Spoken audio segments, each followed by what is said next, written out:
الحمد لله نحمده ونستعينه ونستغفره ونؤمن به ونتوكل عليه کافی کی ضرورت ہے مجموعہ تو یہی ہے ہمارا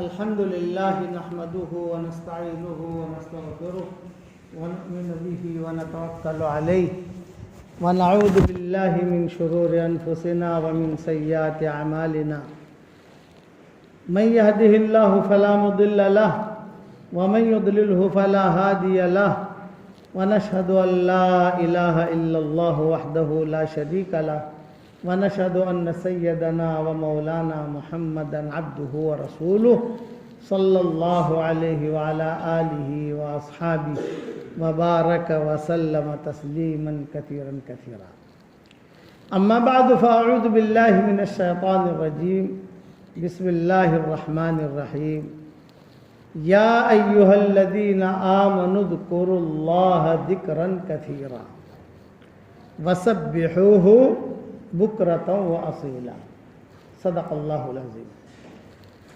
قابل احترام بھائیوں، دوستوں اور بزرگوں، 3 ذمہ داریاں اللہ تعالیٰ نے ہر مسلمان عاقل بالغ مرد و عورت پہ رکھی ہے. سب سے پہلی ذمہ داری کہ ہم اپنا دین سیکھیں. دوسری ذمہ داری ہم اپنے دین پر چلیں. اور تیسری ذمہ داری اپنا دین، ہمارا دین دنیا میں پھیلے، ہم اس کی کوشش میں لگے رہیں. قدم کے اعتبار سے، قلم کے اعتبار سے، مال کے اعتبار سے، دعوت و تبلیغ کے اعتبار سے، خانقاہ کے اعتبار سے، مدارس کے اعتبار سے، مکاتب کے اعتبار سے، جو بھی دینی ادارہ ہو، ہمارا دین دنیا میں پھیلنا چاہیے. خلاصہ کلام یہ 3 ذمہ داریاں ہیں. یہ 3 ذمہ داری اگر کسی نے پوری کر لی وہ جنتی ہے، اور ان تینوں میں سے ایک بھی رہ گئی تو جنت میں نہیں جائے گا. تو اس نے ذمہ داری کا اس نے اپنا کام پورا نہیں کیا. جو نوکر کام پورا کرتا ہے اس کو مالک پورا پگار دیتا ہے، اور جو نوکر کام پورا نہیں کرتا، ہیرا پھیری کرتا ہے، تو مالک اس کو پورا پگار نہیں دیتا، اس سے ناراض رہتا ہے. تو یہ بات ذہن میں رکھیں. دوسری اہم بات یہ کہ یہ دور جو ہے غفلت کا ہے. غفلت، موبائل کی وجہ سے غفلت آ گئی، ٹی وی کی وجہ سے غفلت آ گئی، اخباروں کی وجہ سے غفلت آ گئی، ادھر ادھر کے میسیجوں کی وجہ سے غفلت آ گئی. غفلت کا دور، غفلت کی چھتری سب جگہ چھائی ہوئی ہے. تو غافل جو ہوتا ہے نا وہ شیطان کے جال میں آ جاتا ہے، ذاکر نہیں آتا. جیسے جو مچھلی غافل ہوگی وہ شکاری کے جال میں آئے گی، اور جو مچھلی ذاکر ہوگی وہ شکاری کے جال میں نہیں آئے گی. اسی لیے علماء نے لکھا ہے بہت زیادہ مچھلیاں مت کھاؤ، کھاؤ لیکن بہت زیادہ نہیں. کیوں؟ بہت زیادہ کھانے سے جو ان میں غفلت تھی وہ آپ میں آئے گی، وہ غفلت کی وجہ سے پکڑی گئی، وہی غفلت ہم میں آئے گی. حلال چیز کی بھی حد ہوتی ہے. پانی پینا حلال ہے لیکن آدمی پیتا رہے پیتا رہے پیتا رہے تو کیا مر جائے گا. تو اللہ کو یاد کرنا یہ الگ چیز ہے، اور اللہ کو یاد رکھنا یہ الگ چیز ہے. ہر وقت آدمی اللہ کو یاد رکھے، ہر وقت. ہمارے یہاں سہارنپور میں میں اللہ کو یاد رکھنے کا ایک مزاج بتا رہا ہوں. ایک بہت بڑے اللہ والے تھے، یہ سہارنپور سے دیوبند پیدل آ رہے تھے. وہ دور میں موٹروں کا، کاروں کا اتنا انتظام نہیں تھا. وہ پیدل آ رہے تھے، عمامہ پہنے ہوئے، اور ان کو ظہر کی نماز پڑھنی تھی. وہ سوچ رہے تھے کہ میں ظہر کی نماز میں پڑھوں لیکن کوئی آدمی مل جائے تو جماعت کا ثواب مل جائے گا مجھے. ایک بڑے میاں سامنے سے داڑھی والے ماشاءاللہ مسلمان لہیم شہیم, یہ جو ہے اپنے سر کے اوپر جو بھارا اٹھائے ہوئے سب چارہ وغیرہ لیے ہوئے وہ آ رہے تھے کہ یہ حضرت کھڑے ہو گئے. قریب آئے تو کہا السلام علیکم. کہا وعلیکم السلام. یہ کہا چچا میرے ساتھ ظہر کی نماز پڑھو گے؟ ہاں بھی پڑھوں گا. تو اچھا یہ نہر ہے, وہاں نہریں بہتی ہیں, یہ نہر ہے, وضو کر لو. میں بیٹھا ہوں وضو کر لو. تو بڑے میاں نے وہ اپنے سر سے بھارا جو تھا وہ اتارا رکھا ایک طرف اور یوں کہا کہ مسلمان ہمیشہ باوضو رہتا ہے, میں باوضو ہوں, تو نماز پڑھا دو. یہ استہزاء کہ مومن بے وضو نہیں رہتا, باوضو رہتا ہے. میں ہمیشہ اپنے ہتھیار کے ساتھ رہتا ہوں, وضو مومن کا ہتھیار ہے. اسے کہتے استہزاء کہ مجھے اس پر کیا ملے گا. مدینہ منورہ میں بیان کیا, میں نے کہا بھی سبحان اللہ یا بحمدہ ہی ایک مرتبہ پڑھ لو تو جنت میں کھجور کا درخت لگ جائے گا. صحیح حدیث میں آتا ہے کہ ایک مرتبہ آدمی سبحان اللہ و بحمدہ پڑھ لے تو جنت میں کھجوروں کا درخت لگ جاتا ہے. اور کھجور کا درخت جو ہوتا ہے وہ لکڑی کا نہیں ہوتا, سونے کا تنا ہوتا ہے. کبھی لکڑی کا درخت وہاں سونا. اچھا یہ بیان ہو گیا. 2 مرتبہ پڑھو 2 درخت لگ جائیں گے. 3 مرتبہ پڑھو 3 درخت لگ جائیں گے. یہ نہیں کل لگیں گے, پرسوں لگیں گے, 1 ہفتے کے بعد لگیں گے, 1 مہینے کے بعد لگیں گے, 10 دن کے بعد لگیں گے. نہیں, پڑھتے ہی لگ جائے گا سونے کا درخت. یہ بیان کیا, بیان کر کے نکلا. کار میں بیٹھ رہا تھا, مستورات کا بیان تھا. تو ایک بچی جو بھاگی آئی اور اس نے کہا شیخ میں نے الحمدللہ 50 درخت کھجوروں کے لگا لیے. یعنی 50 مرتبہ سبحان اللہ بحمدہ میں نے پڑھ لیا. گاڑی چلی تو اس کی بڑی بہن آئی بھاگی, حضرت شیخ میں نے 100 لگا لیے, یعنی 100 مرتبہ پڑھ لیا. یہ استہزاء. اپنے دل کو چمکاؤ. تو دل کو کیسے چمکائیں گے ہم؟ بے دل میں اندھیرا ہے تو دل کو چمکائیں گے کیسے؟ لائٹ سے چمکائیں گے تو گولی کھائیں گے, کیا کریں گے؟ دل کو چمکانے کا طریقہ کیا ہے؟ مسجد کو چمکانا ہے, اس میں رنگ کرو, چمک جائے گی. ٹائل سے لگاؤ, چمک جائے گی. خود آدمی کو چمکنا ہے جائے تو آدمی جو اچھے کپڑے پہنے چمک جائے گا, دلہن اچھے کپڑے پہنا ہو چمک جائے گی. لیکن دل کو کیسے چمکا ہے؟ ایک سوال پیدا ہوتا ہے کہ دل کو چمکانے کا طریقہ حضور صلی اللہ علیہ وسلم نے بتایا کہ لا الہ الا اللہ پڑھو, یہ جلا ہے دل کا, یہ دل کو چمکاتا ہے, روشن کرتا ہے.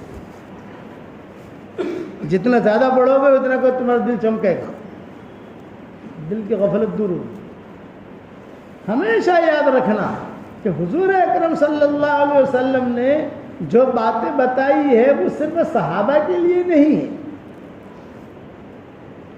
قیامت تک کے آنے والے مسلمانوں کے لیے. رہبری فرمائی, یہ کرو یہ کرو یہ کرو, تمہیں یہ ملے گا, تمہیں یہ ملے گا. فضیلت بیان کی. اسی لیے فضائل اعمال میں حضرت مولانا زکریا صاحب رحمۃ اللہ علیہ نے اس کی فضیلتیں لکھی.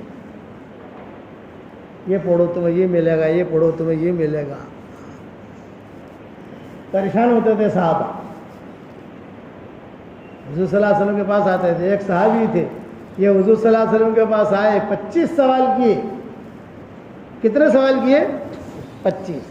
سب سے پہلا سوال کیا انا اريد ان اكون اعلم الناس. سب سے بڑا مولوی بننا چاہتا ہوں, سب سے بڑا عالم بننا چاہتا ہوں. تو آپ نے نہیں کہا ڈھابل چلا جا, دیوبند چلا جا, ازہر چلا جا, یہ بات نہیں کی. کیسے مدرسے میں داخلہ لے لے. سوال کر رہے ہیں اُرِيدُ أَنْ أَكُونَ أَعْلَمَ النَّاسِ، سب سے بڑا عالم بننا چاہتا ہوں. آپ جواب دے رہے ہیں قَالَ لَهُ اتَّقِ اللَّهَ تَكُنْ أَعْلَمَ النَّاسِ، تقوی اختیار کر، سب سے بڑا عالم تو ہوگا. تیری زندگی میں تقوی آ گیا تو سب سے بڑا عالم تو ہی ہے. کہ حضور نے جواب دیا وَاتَّقُوا اللَّهَ يُعَلِّمُكُمُ اللَّهُ، تقوی اختیار کرو گے تو اللہ علم بھی دے گا. آج ہماری زندگی جو ہے نا فسفسی ہو گئی. مول صاحب سارو نہیں لگتی، گج نہیں آتی مول صاحب. ارے مول صاحب آخیا آخیرا کروڑوں بدلا کروں کہ سارو دل لگતું ધંધો તો છે પણ કે મજા આવતી નથી. મજા કેમ આવતું નથી کہ دل میں اندھاروں છે، دل اندھا ہو گیا ہے، وہ دل میں اندھیرا ہے، پتہ ہی نہیں ہے کون سی چیز کا. مجھے مسجد میں آ کر ہم بیٹھے، ابھی ہم مسجد میں، تو آدمی یہ استحضار کرے کہ میں اللہ کا مہمان ہوں. آپ روزانہ مسجد میں آؤ اور صرف اس طرح اپنے دل میں لاؤ میں اللہ کا مہمان بن گیا. آپ کے دل میں خوشی پیدا ہوگی، اللہ کا مہمان. اب اللہ کا مہمان بننے میں آدمی کو مزہ نہیں آتا، لیکن کوئی بڑا آدمی مہمان بنائے تو اچھے کپڑے پہنے گا، خوشبو لگائے گا، اور اللہ کا مہمان بننے کے لیے لنگی پہن کے آئے ہے نا، فجر کی نماز میں لنگی پہن کے آئے. جائز ناجائز یہ تو مفتیوں سے پوچھو، لیکن تھوڑے ایک آدمی عقل سے تو سوچے. کیونکہ بڑا آدمی دعوت دے کسی کے شادی میں جا رہا ہے تو لنگی پہن کے نہیں جاتا آدمی. کسی کا ولی میں بھی جانا ہے لنگی پہن کے جاتا ہے.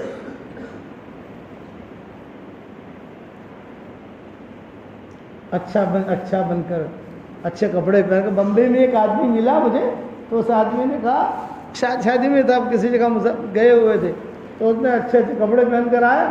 اب جو ہے اس نے مجھے کہا کہ اب ہم گھر جائیں گے والا نا، اور گھر جا کر جو ولیمے میں جائیں گے. اچھا، میں نے کہا ولیمے میں جائیں گے یعنی کیا مطلب؟ میں نے کہا نہیں، گھر جائیں گے، تھوڑا جو ہے فریش ہوں گے، تھوڑا جو ہے آرام کریں گے، چائے وائے پئیں گے، اور پھر دوسرے کپڑے بدلیں گے اور ولیمے میں جائیں گے. اور وہ کپڑے بدلنے کے لیے نئی ایکٹنگ کریں گے، نیا شو. یہ ہمارا حال. یہ فرق سمجھو کہ مسجد میں آنے کے لیے کتنا بن ٹھن کے آتا ہے، شادی میں جانے کے لیے کتنا بن ٹھن کے جاتا ہے. تھوڑا آدمی سوچ لے. استحضار نہیں. اسی لیے قرآن شریف میں بار بار کہا یا ایھا الذین آمنوا اذکروا اللہ ذکرا کثیرا. اے ایمان والو اللہ کو بہت یاد رکھو، بہت یاد رکھو، صبح شام یاد رکھو، صبح شام یاد رکھو، بھولو مت. یہ نہیں ہے کہ موت نہیں آئے گی، یہ نہیں ہے پتہ نہیں کس وقت اللہ تعالیٰ تم کو بلا لے اپنے پاس.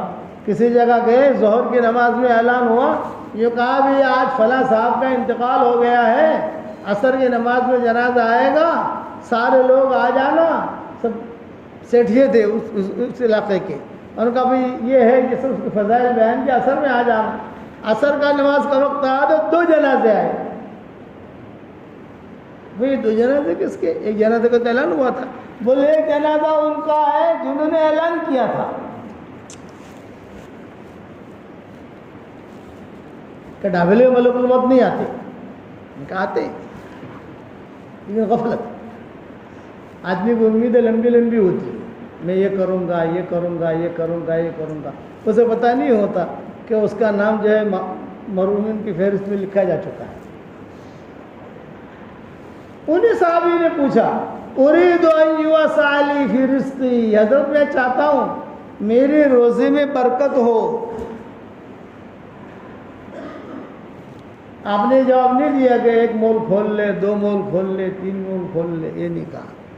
آپ نے کہا روزی میں اگر برکت چاہتے ہو تو ہمیشہ باوضو رہا کرو. باوضو. جب بھی وضو ٹوٹ جائے آدمی جائے اہتمام کر. رات کو سویا ہے، وضو ٹوٹ گیا، بار بار ٹوٹ نہیں سکتا، وہ تو حرج کی بات نہیں ہے، لیکن میں وضو کی سہولت ہے، ترتیب ہے، تو آدمی باوضو رہے. تو وہ صحابی کہتے تھے کہ جب سے مجھے حضور صلی اللہ علیہ وسلم نے یہ کہا کہ ہمیشہ باوضو رہا کر، تو میں نے بغیر وضو کے کبھی آسمان نہیں دیکھا، باوضو زندگی گزارتا تھا۔ یقین، نبی کی بات پر یقین، جو یقین کی راہ پہ چل پڑے انہیں منزلوں نے پناہ دی، جنہیں وسوسوں نے ڈرا دیا وہ قدم قدم پر بہک گئے۔ تو یہ ہمارا ایمان جو ہے وہ یقین والا ایمان ہے، یقین اللہ کے ساتھ۔ اللہ دکھائی نہیں دے گا، دیکھیے ہمارے مجلس میں فرشتے ہیں اور آسمانوں میں فرشتے ہیں، اور سب کو فرشتوں کو معلوم ہے کون آیا ہے کون نہیں آیا ہے، سب معلوم ہے، رپورٹ ہے۔ ہماری آنکھیں نہیں دیکھتی لیکن ہے، کیوں کہ اللہ کے نبی نے بتایا ہے۔ تو صحابہ کو اس کا یقین تھا، آج ہمارا یقین کمزور ہو گیا، اس لیے اس کے مذاکرے کو دیکھو۔ دنیا کی تقدیر اللہ بدل رہا ہے، قسمت، دنیا کی قسمت اللہ بدل رہا ہے، اور دوسرا ہندوستان کی اللہ ڈبل قسمت بدل رہا ہے۔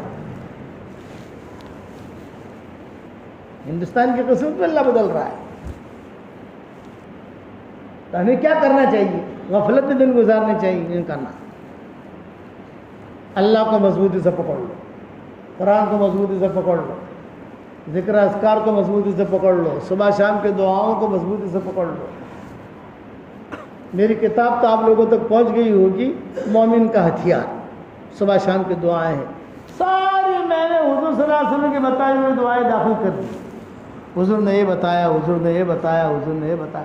آپ پڑھو گے نا تو آپ کو سکون ملے گا کہ جیسے میں اللہ کی حفاظت میں آ گیا۔ اس کا اہتمام کرو، صبح شام کی دعاؤں کا، یہ نبی کی طرف سے تحفہ ہے۔ مولانا یوسف صاحب رحمۃ اللہ علیہ فرماتے تھے کہ حضور صلی اللہ علیہ وسلم نے جو دعائیں بتائی ہیں ان دعاؤں کو حضور نے عرش کا رستہ بتایا ہے۔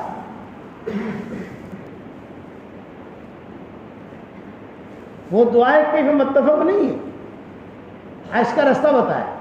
قصے ہوتے گئے، قصے ہوتے گئے، قصے ہوتے گئے۔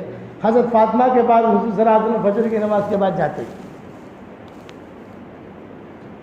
تو کبھی حضرت فاطمہ پریشان ہوتی تھی، حالات کبھی ہوتے ہیں، کبھی میاں بیوی کے حالات ہوتے ہیں، کبھی گھریلو حالات ہوتے ہیں، کبھی بیماری سیماری کے حالات ہوتے ہیں۔ کوئی اگر یہ کہے کہ مارا پر کئی بھی حال نہ تھی، وہ ایک دم جیسے ایوری تھنگ ون اوکے، وہ دنیا، وہ انسان نہیں ہے۔ کوئی یہ کہے کہ مجھ پر کوئی حال نہیں ہے، وہ انسان نہیں ہے، وہ کوئی اور مخلوق ہے۔ انسان کا مطلب ہی یہ ہے کہ وہ تھوڑا بہت گدڑ بدڑ گدڑ بدڑ گدڑ بدڑ رہے گا، کبھی یہ کبھی یہ کبھی یہ۔ اور اس کے اندر یہ نہیں ہے کہ انبیاء نہیں رہیں گے، انبیاء پر سب سے زیادہ حالات آتے ہیں۔ تو حضور صلی اللہ علیہ وسلم تشریف لے جاتے تھے، اور کبھی کبھی حضرت فاطمہ آ کر شکایت کرتی تھی۔ ایک مرتبہ حضرت فاطمہ بہت غصے میں آئی، چادر لے کر دروازے پر کھڑی ہوگی حضور صلی اللہ علیہ وسلم، آپ نے فرمایا فاطمہ آ جاؤ، نہیں آتی۔ بہت محبت تھی حضور صلی اللہ علیہ وسلم کو حضرت فاطمہ سے۔ جب وہ آتی تھی تو ان کے چلنے کی آہٹ سے حضور سمجھ جاتے تھے کہ فاطمہ آ گئی، میں بھی سمجھ جاتی تھی کہ فاطمہ آ گئی چلنے کے آہٹ سے۔ اور آج ایک دم غصے میں حضور بلا رہے ہیں فاطمہ، یعنی حضور کبھی کبھی استقبال جیسے پتا فاطمہ، حضور خود دروازے پر آ جاتے ہیں، آ گئی میری بیٹی آ گئی، میری بیٹی آ گئی۔ بہت ناراض ہو کر آپ نے فرمایا بھئی اندر آؤ، کہا نہیں، یہ شکایت لے کر آئی ہوں۔ کس کی؟ یہ کہ علی کی ہے۔ کون؟ بیٹی حضور صلی اللہ علیہ وسلم کی، علی کی شکایت لے کر۔ حضرت عائشہ بھی آ گئی، ام سلمہ بھی آ گئی، حضرت عائشہ اور حضرت فاطمہ۔ حضرت فاطمہ بڑی ہیں، حضرت عائشہ چھوٹی ہیں، عمر کے اعتبار سے حضرت فاطمہ بڑی اور حضرت عائشہ چھوٹی۔ تو کبھی کبھی آپس میں مجادلہ مناقشہ ہوتا تھا، بحث مباحثہ، چونکہ فاطمہ حضور صلی اللہ علیہ وسلم کی بیٹی اور حضرت عائشہ حضور صلی اللہ علیہ وسلم کی بیوی. حضرت فاطمہ کہتی تھی کہ عائشہ حشر کے میدان میں تو میں ابو کا ہاتھ پکڑ کے جنت میں چلے جاؤں گی. حضرت فاطمہ کہتی تھی. تو حضرت عائشہ جواب دیتی تھی کہ نہیں نہیں نہیں، کہ جنت میں پہلے کون جائے گا؟ تو حضرت فاطمہ کہتی تھی میں جاؤں گا، اور حضرت عائشہ کہتی تھی میں جاؤں گا. اب دونوں اپنے دلیلیں دیتی تھی. حضرت فاطمہ کہتی تھی میں نبی کی بیٹی ہوں، یہ ہے سیدۃ النساء اہل الجنہ وغیرہ وغیرہ وغیرہ. تو حضرت عائشہ کہتی تھی کہ سب کچھ جتنی بھی دلیل دے، حشر کے میدان میں تیرا ہاتھ علی کے ہاتھ میں ہوگا اور میرا ہاتھ حضور کے ہاتھ میں ہوگا.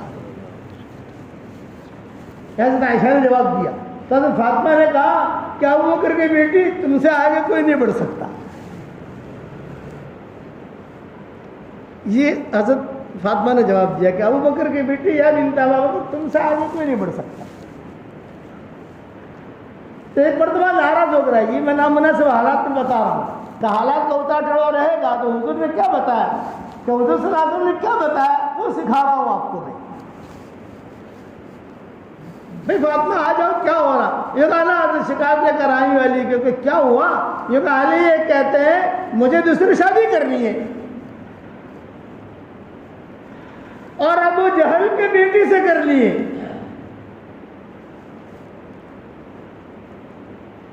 یہ حضرت فاطمہ نے حضور صلی اللہ علیہ وسلم سے کہا. اب ظاہری بات ہے کہ باپ جب سنے کسی بیٹی کے بارے میں تو تھوڑا سا دل پر ایک بوجھ پڑتا ہے. کہ اب علی کہتے ہیں آج کے لیے کہنا شروع کیا ہے کہ مجھے دوسرا نکاح کرنا ہے اور ابو جہل کی بیٹی سے کرنا ہے. تو حضور صلی اللہ علیہ وسلم نے سب کو مسجد نبوی میں جمع کیا. سب کو آ جاؤ، الصلاۃ جامعہ، الصلاۃ جامعہ، الصلاۃ جامعہ. اس دن یار اس وقت میں جو لوگوں کو جمع کرنا ہوتا تھا یہ جملہ کہتے تھے، الصلاۃ جامعہ، الصلاۃ جامعہ، آ جاؤ نماز نماز قائم ہے. ایسا تو لوگ جمع ہو جاتے تھے. چھوٹی سمجھتی تھی مدینہ منورہ کی. پھر حضور صلی اللہ علیہ وسلم جو ہے وہ منبر پر چڑھے تو فرمایا فاطمہ تو بدعۃ منی، فاطمہ میرے جسم کا ٹکڑا ہے، فاطمہ کو جس نے تکلیف دی اس نے مجھے تکلیف دی وغیرہ. حضرت فاطمہ کے فضائل بیان کی. حضرت علی بھی مجلس میں آ گئے، وہ سمجھ گئے کہ شکایت یہی ہے وہاں.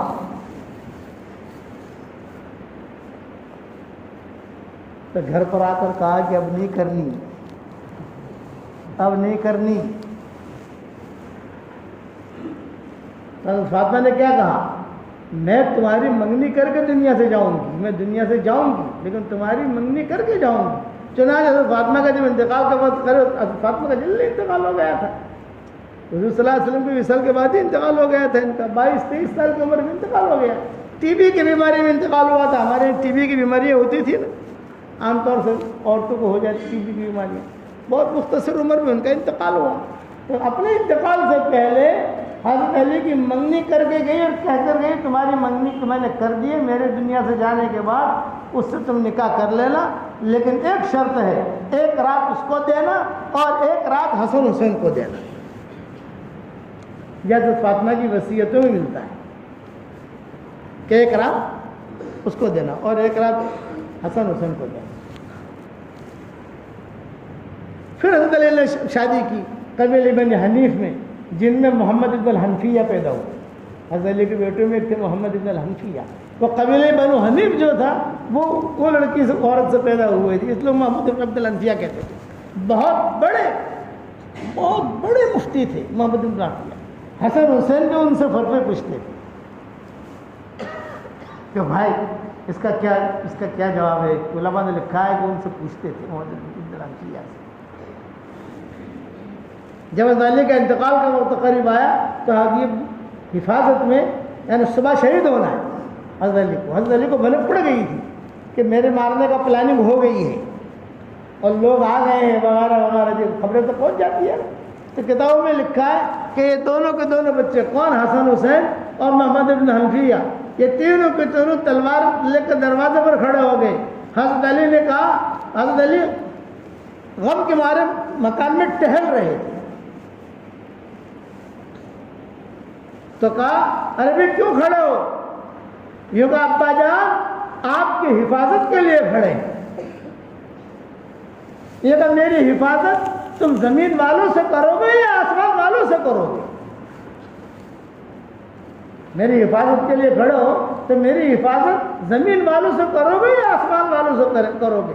فرمایا زمین والوں سے کریں گے، آسمان والوں سے تو کیسے کر سکتے ہیں؟ تو حضرت علی نے کہا اگر آسمانوں پر میری موت لکھی جا چکی ہے کوئی مجھے بچا نہیں سکتا، اور اگر آسمانوں پر میری حفاظت لکھی جا چکی ہے کوئی مجھے مار نہیں سکتا، گھر پہ جا کے پڑھ کے سو جاؤ۔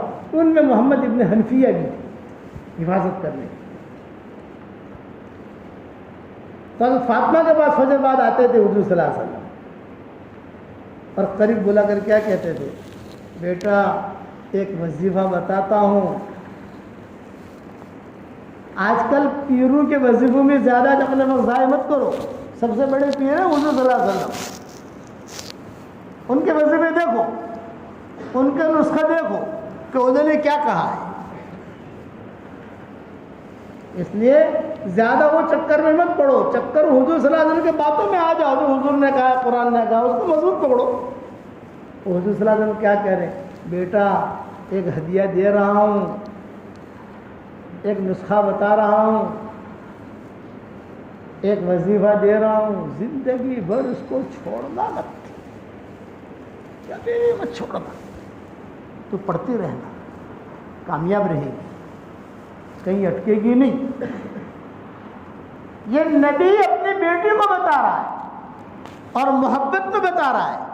اچھا یہ قصہ تو ہوا حضرت فاطمہ کے ساتھ، لیکن ہدیہ مل گیا ساری امت کو، کہ صرف حضرت فاطمہ پڑھی گی تو یہ فائدہ ہوگا، امت پڑھی گی تو نہیں ہوگا، یہ نہیں۔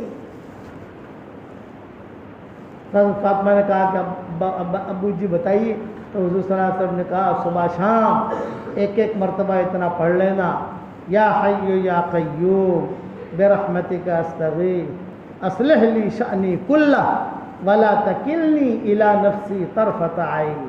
یہ میری کتاب مومن کے ہتھیار میں صبح شام کی دعاؤں میں یہ دعا میں نے لکھ دی ہے، اور یہ بھی لکھا ہے کہ حضرت فاطمہ کو حضور صلی اللہ علیہ وسلم نے تاکیداً وصیت کی تھی، بیٹا اس کو چھوڑنا، یہ پڑھتی رہنا۔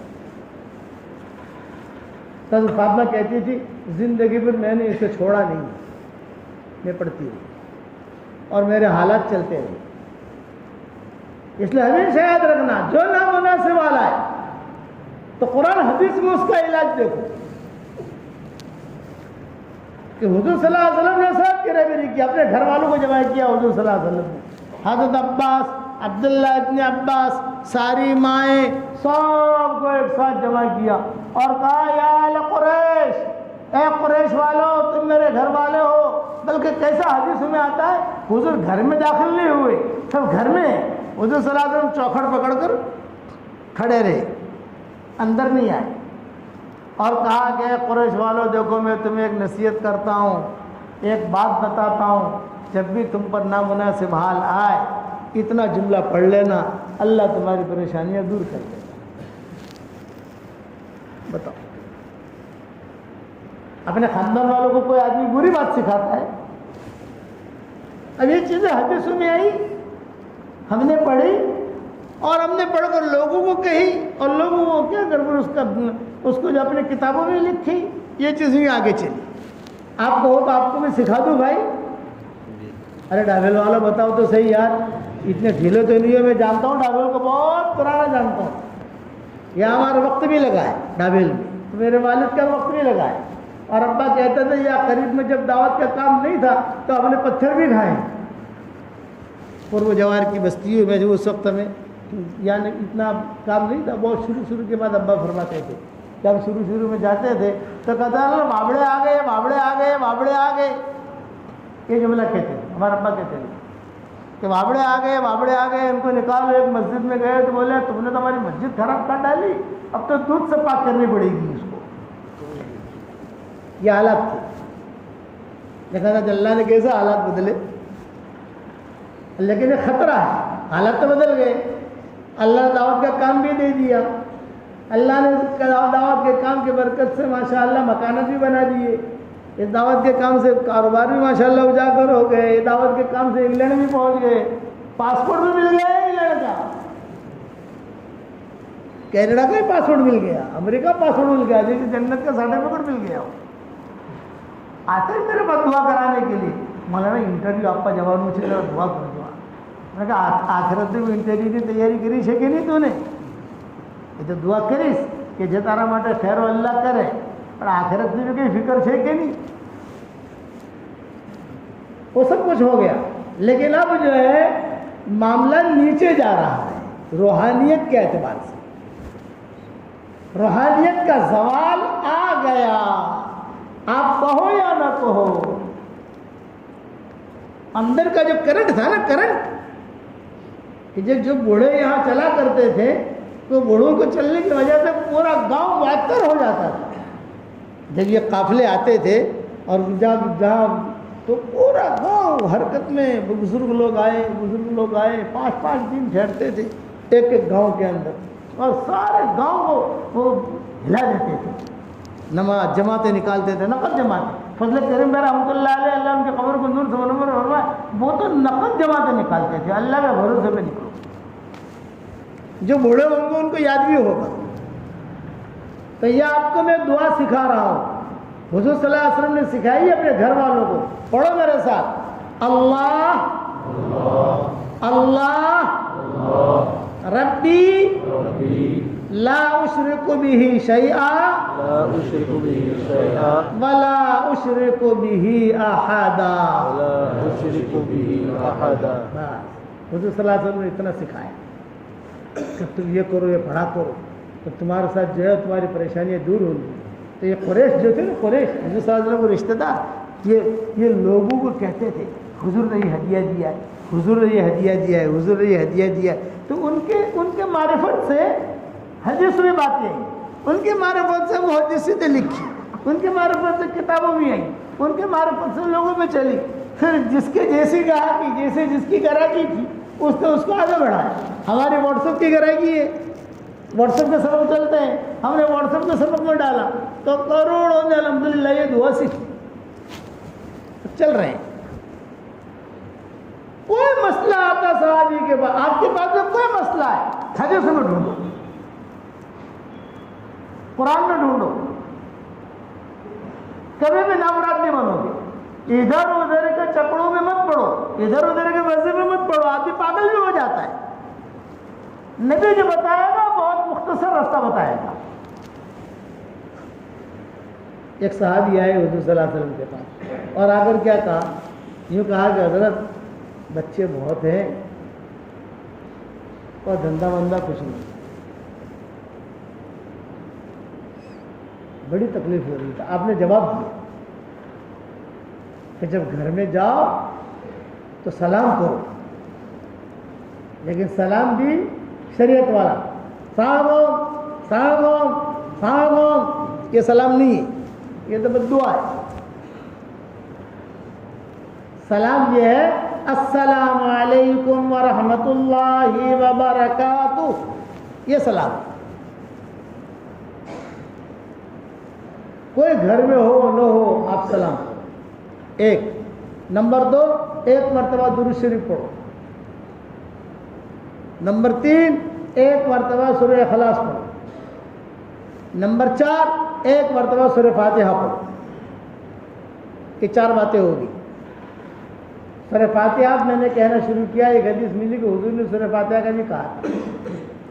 میں نے پہلے بھی صرف 3 باتیں بتاتا تھا, سلام, درود شریف, سورہ اخلاص, اور اب سورہ فاتحہ بھی پڑھو. آگے پیچھے ہو جائے کوئی حرج کی بات نہیں. سورہ فاتحہ پہلے پڑھ لی, سورہ اخلاص بعد میں پڑھی, سورہ اخلاص پہلے پڑھ لی, سورہ فاتحہ بعد میں پڑھی, اس کا کوئی زیادہ حرج نہیں, کیونکہ یہ نماز نہیں ہے. اللہ تیری روزی میں برکت دے گا, یہ حضور صلی اللہ علیہ وسلم نے فرمایا. خیر وہ چلے گئے. یقین تھا, جو یقین کی راہ پہ چل پڑے انہیں منزلوں نے پناہ دی, جنہیں وسوسوں نے ڈرا دیا وہ قدم قدم پر بہک گئے. بھٹک جائے گا آدمی. اور نبی کی بات ٹرائی کے لیے نہیں ہوتی. اللہ ٹرائی کرے جناب سب نے کہی ٹرائی کرو.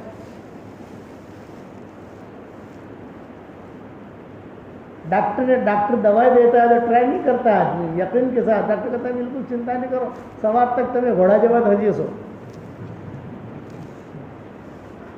ہوتا ہے نہیں ہوتا. یہ جملے ہوتے ہیں ڈاکٹروں کے, ارے تم بالکل چنتا نہیں کرو کہیں نہیں, ارے تمہیں آپ ڈوز کھائے لو انشاءاللہ, 2 દિવસ تمہیں کھائے لو انشاءاللہ اللہ تعالیٰ تمہیں شفا بھی دے دے. پر ہم کالے سے تمہیں ڈیوٹی پر بھی جسو وہ یقین ہے. یا نبی کی بات پر یقین نہیں ہے, اسی لیے شاعر نے کہا کہ جو یقین کی راہ پہ چل پڑے انہیں منزلوں نے پناہ دی, جنہیں وسوسوں نے ڈرا دیا وہ قدم قدم پر بہک گئے. وہ صحابی کہتے تھے کہ میں نے پڑھنا شروع کیا, کچھ دنوں کے بعد میری ملاقات ہو گئی حضور صلی اللہ علیہ وسلم سے مجمع میں. آپ نے فرمایا ہاں بھائی کیا حال ہے تمہارا؟ آپ ساتھیوں کا خیال نہیں کرتے, پوچھتے بھی تھے, گم سم نہیں رہتے. خاموش بیٹھ جاؤ, سم بکم عمی فہم لا یرجعون, خاموش. لوگوں کے ساتھ ملنا, لوگوں کے ساتھ پیار, لوگوں کے ساتھ پیار کی باتیں پوچھتا تھا. ہاں بھائی کیا ہے تیری بیوی کی کیسی طبیعت ہے؟ ہاں بھائی تو آپ کی والدہ بیمار تھی, کیا ہوا؟ اتنا کہنے سے بھی آدمی کو بہت یعنی خوشی ہوتی ہے. حضرت نے مجھے پوچھا, ہم نے پوچھا ہاں بھائی کیا ہے تمہارا؟ انہوں نے کہا حضرت پہلے گھر میں بڑی تنگی تھی, لیکن الحمدللہ جو آپ نے وظیفہ بتایا وہ میں نے کرنا شروع کیا. الحمدللہ اللہ نے مجھے اتنا مال دیا, اتنا مال دیا, اتنا مال دیا کہ حضرت گھر والوں پر خرچ کرتا تھا تو مال بچ جاتا تھا, تو میں نے پھر رشتہ داروں پر خرچ کرنا شروع کیا, پھر بھی مال بچ جاتا تھا, تو میں نے پھر مدینہ والوں پر خرچ کرنا شروع کیا, پھر بھی مال بچ جاتا تھا. اب میں نے قرب و جوار کے لوگوں پر خرچ کرنا شروع کیا, پھر بھی مال بچ جاتا ہے. اب آپ بتائیے مجھے میں کہاں لگاؤں؟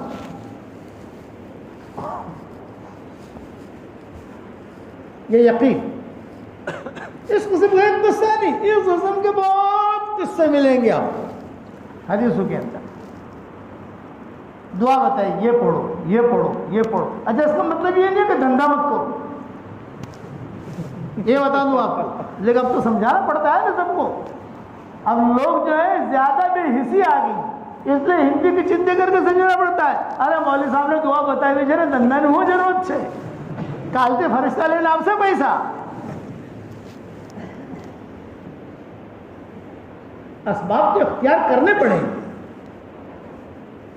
اس پر بھروسہ نہیں کریں گے, لیکن جو اسباب رکھے ہیں وہ اسباب تو اختیار کرنے پڑیں گے آدمی کو. اور ان اسباب میں اللہ تعالیٰ برکت دیتا ہے برکت نہیں دیتا, وہ اللہ تعالیٰ ہر ایک کے حال کو ہم سے زیادہ جانتا ہے. یعنی کاروباری جو اسباب ہیں, ملازمت کے اسباب ہیں. حضرت ابوبکر امیر المومنین بنے اور اپنے کندھوں پر کپڑے ڈال کر جو ہے نکل گئے دھندے کے لیے, تو لوگوں نے کہا ارے آپ امیر المومنین ہیں اور آپ جا رہے ہیں تو یہ کاروبار کے لیے. تو صدیق اکبر نے کیا کہا کہ میرے بیوی بچے کیا کھائیں گے؟ اتنا بڑا آدمی امیر المومنین بننے کے بعد پھر صاحب نے مشورہ کر کے کہا کہ نہیں اب آپ کا جو خرچہ جو ہے وہ بیت المال میں سے ہم دیں گے. بیت المال میں سے طے کیا. حضرت عمر وغیرہ سب جتنے بھی شورا والے تھے ان سب نے طے کیا کہ بھی جو ہے حضرت ابوبکر کا اتنا خرچہ ہونا چاہیے. پھر حضرت عمر کا زمانہ آیا تو وہ بھی کچھ وہ کاروبار کرتے تھے بکروں کا. حضرت عمر کھجوروں کا, کھجوریں ادھر ادھر سے لیتے بیچتے کرتے. بھئی اب آپ کی ذمہ داری بہت بڑھ گئی, اس لیے اب آپ جو ہے یہاں سے بیت المال میں سے لیں. تو بیت المال میں سے جو ہے وہ لیتے تھے, لیکن ابوبکر جتنا لیتے تھے اتنا نہیں لیتے تھے, اس سے کم لیتے تھے. اور 24 گھنٹے میں ایک مرتبہ کھانا کھاتے تھے. فجر کے بعد بھی ہلکا سا ناشتہ, پھر 9 ساڑھے 9 بجے بھی اس سے بڑا ناشتہ, پھر 1:30 2 بجے اس سے بڑا کھانا, پھر عصر کے وقت میں عصر کا ناشتہ, پکوڑا جو ہے نا ایسے تک بھجیے پکوڑے, اور پھر رات کا کھانا، اور پھر رات کو سوتے وقت میں بیگم آئے گی کہ ذرا لبن و دودھ بھی پی لو، کتنا گیا پیٹ میں، اور وہاں 24 گھنٹے میں ایک مرتبہ کھاتے، وہاں ناشتے کا نام ہی نہیں ہے۔ اس لیے آپ دیکھو حدیثوں کے اندر ناشتے کا نام نہیں ملے گا۔ حضرت عمر جو ہے وہ کم خرچہ، کوئی حضرت عمر سے شادی کرنے کے لیے تیار نہیں ہوتا تھا۔ اور شادیاں کرتے تھے نا کافی، عام طور سے لڑکیاں تیار نہیں ہوتی تھی، اس کے قصے ہیں، بہت قصے ہیں۔ کیوں تیار نہیں ہوتی تھی؟ کبھی ان کا کھانا، ان کے یہاں جو روٹی ایسے ہوتی ہے کہ حلق سے اترتی نہیں، بڑے بڑے جو آتے تھے یہ کسرا کیسر کے سفرا، اب حضرت عمر اور وہ تو زیتون کھائے ہوئے اور وہاں پہ جو حلوے کھائے ہوئے، اب حضرت عمر کے پاس آتے تھے اپنے مسائل، چونکہ اسلامی ریاست قائم ہو رہی تھی سب جگہ، تو مشورے کے لیے ان کے پاس ہی آتے تھے۔ تو یہ حضرت عمر کے ساتھ وہ لوگ کھانا نہیں کھاتے تھے، پہلے سے کہتے تھے آپ کے ساتھ کھانا نہیں کھائیں گے۔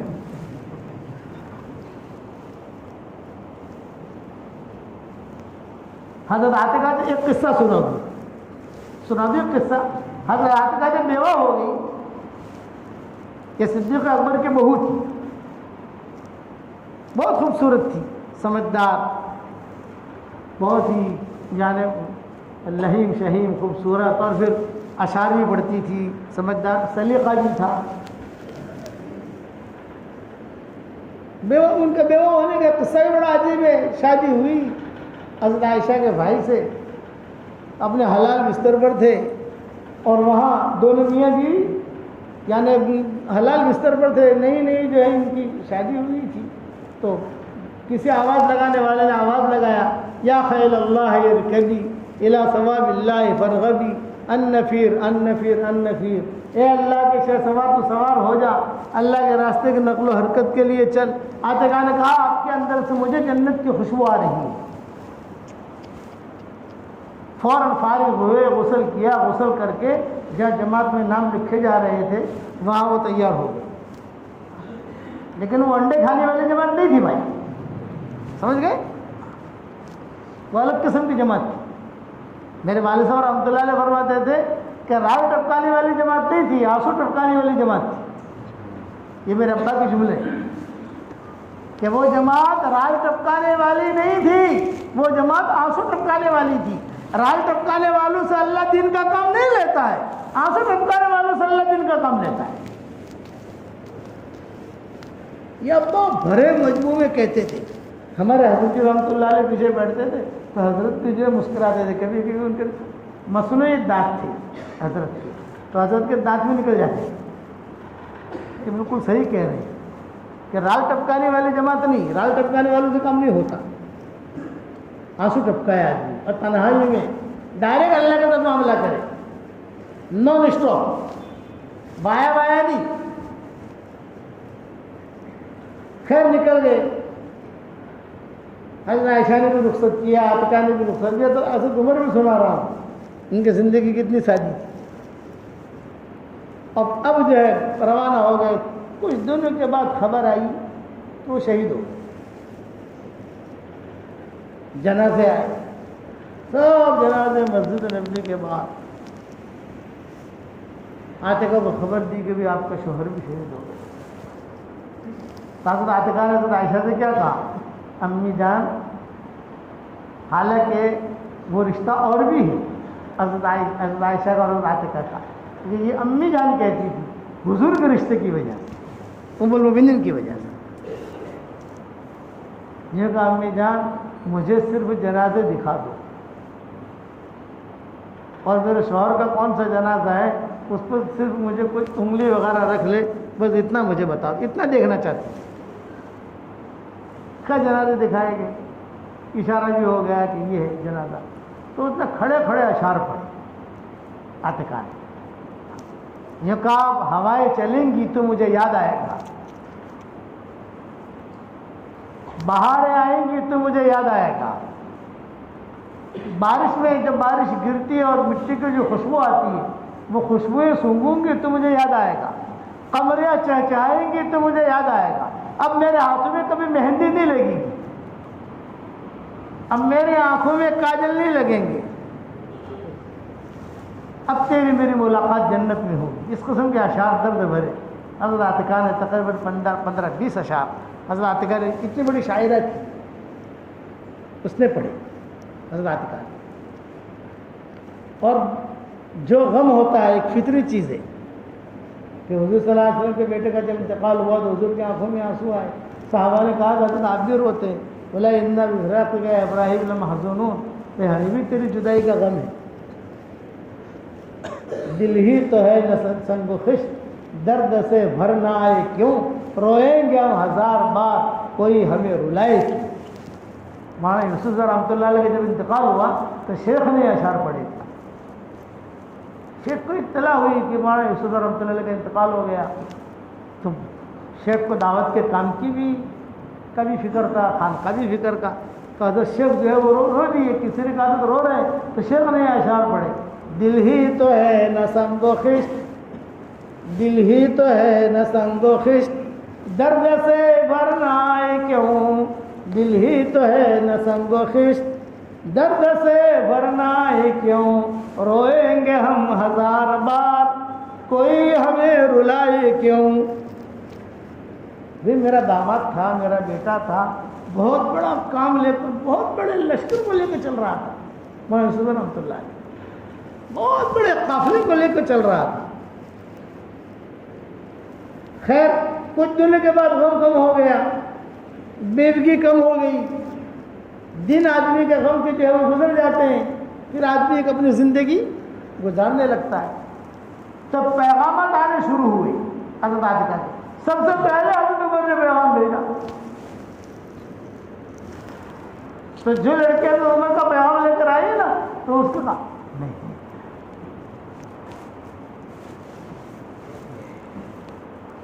میں اس پر سناتا ہوں کہ عورت کا بھی حق ہے، اس سے پتہ چلا نہیں جوانی کرنی ہے، کون حضرت عمر؟ حضرت عمر نہیں۔ چلو کچھ دنوں کے بعد پھر وہی عورت، وہی لڑکی، وہی جو سہیلیاں ہوتی ہیں وہ پیغام لائی حضرت زبیر کا، ارے نہیں۔ پھر جب کچھ دنوں کے بعد وہی عورت پیغام لائی حضرت علی کا، نہیں، 3 مرتبہ ہی اپنی شادی کا انکار کر رہی۔ پھر وہی عورت آخر میں پیغام لائی حضرت طلحہ کا، ہاں یہ ٹھیک اوکے، اب حضرت طلحہ کے ساتھ نکاح ہو گیا۔ اب دن گزرنے لگے، ایک مرتبہ سہیلیوں نے پوچھا تو نے حضرت عمر کو منع کر دیا، حضرت زبیر کو منع کر دیا، حضرت علی کو منع کر دیا، طلحہ کو پسند کیا، حالانکہ یہ طلحہ بھی بڑے ہیں، جنتی ہیں، لیکن حضرت عمر کا ایک مقام ہے، حضرت علی کا ایک مقام ہے، حضرت زبیر کا ایک مقام ہے، حضور صلی اللہ علیہ وسلم کا رشتہ بھی ہے حضرت زبیر کا، یہ کیوں منع کیا؟ حضرت عاتقہ کا جواب سنو، حضرت عمر کو تو میں نے اس لیے منع کیا کہ ان کی روٹی میں نہیں کھا سکتی، یعنی وہ جو سیدھی سادھی زندگی ہے نا یہ اپنی بس کی نہیں بھائی، اپنے کو تو ترنا والا چاہیے۔ حضرت زبیر کو اس لیے منع کیا کہ ان کے کندھے سے لکڑی ہٹتی ہی نہیں، وہ ذرا بیوی کو مارتے زیادہ تھے، یہ روایت میں آتا ہے کہ ان کے کندھے سے لکڑی ہٹتی ہی نہیں، اس نے منع کر دیا۔ حضرت علی کو اس لیے منع کیا کہ وہ بہت محبت کرتے ہیں، اتنی محبت میں نہیں کر سکتی، یہ حضرت علی کے بارے میں کہا۔ اور حضرت صہیب، حضرت طلحہ کے بارے میں کیا کہا؟ طلحہ اچھا ہے، ہنستے ہوئے گھر میں آتا ہے، ہنستے ہوئے گھر سے جاتا ہے، کہ طلحہ ہی اچھا ہے، ہنستے ہوئے آتا ہے، ہنستے ہوئے جاتا ہے، ہنستے ہوئے آتا ہے، ہنستے ہوئے جاتا ہے۔ یہ میں نے میری کتاب بکھر موتی میں کسی جلد میں قصہ تفصیل سے لکھا ہے اور حوالے بھی لکھے۔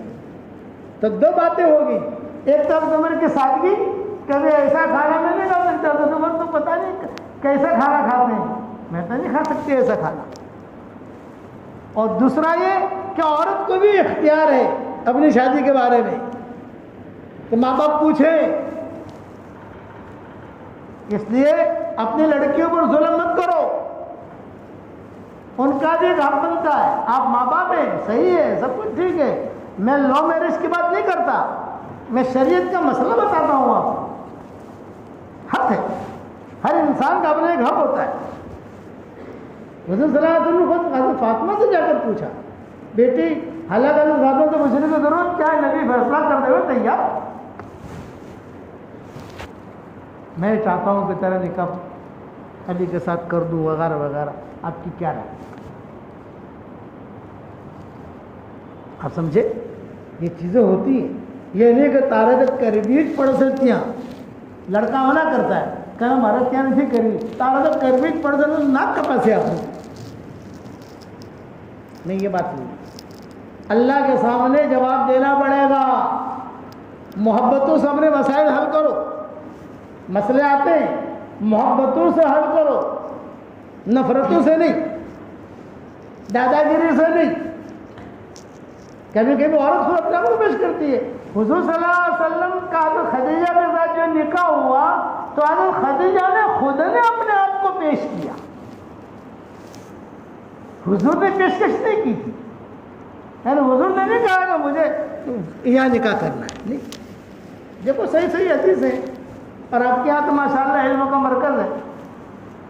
جب حضرت خدیجہ رضی اللہ تعالیٰ عنہ, جب حضور صلی اللہ علیہ وسلم کتنے بجے, 7:15 پونے 8 بجے کی نماز ہے کیا, جب حضرت خدیجہ رضی اللہ, حضور صلی اللہ علیہ وسلم کی عمر 22 23 24 سال کی ہو گئی, تو ابو طالب نے کہا کہ بیٹا اب تو تم بڑے ہو گئے, دھندا بندہ کرو, کچھ بڑے ہو گئے, دھندا بندہ کرو. تو آپ نے فرمایا چچا میں کیا دھندا کروں, مجھے کوئی دھندا کرنا آتا نہیں. کہ خدیجہ کے پاس جاؤ, تو سب کو پیسہ دیتی ہے دھندے کے لیے, مالدار عورت ہے. حضور صلی اللہ علیہ وسلم بھی اپنے فقیری کا پیالہ لے کر لائن میں کھڑے ہو گئے. جیسے امریکہ کے ویزے کا انٹرویو ہوتا ہے, انگلینڈ کے ویزے کا انٹرویو لوگ کھڑے رہتے ہیں, تو خدیجہ کے پاس بھی پیسہ لینے کے لیے انٹرویو ہوتا تھا. لائن لگتی تھی, لائن. پھر وہ پوچھتی تھی, سوالات کرتی تھی, تو تھیلیاں پیسوں کی رکھی رہتی تھی. بھئی داہنی طرف دینار ہوتے تھے, بائیں طرف درہم ہوتے تھے. تھیلیاں 500 درہم تو 100 درہم کی, 50 درہم کی, 50 دینار کی تھیلیاں ہوتی تھی. وہ تھیلیاں دے دی جاتی تھی, لو بھئی یہ ہمارا ایگریمنٹ ہے, نفع جو آئے گا اس میں آپ کا اتنا, میرا اتنا, یہ کہہ کر روزانہ دیتی رہتی تھی. تو حضور صلی اللہ علیہ وسلم بھی کھڑے ہو گئے فقیری کا پیالہ لے کر دھوپ میں. حضرت خدیجہ نے دیکھا, ارے یہ کون ہے؟ تو ان کے خاص سہیلی تھی, سیکرٹری, اس کا نام تھا نفیسہ.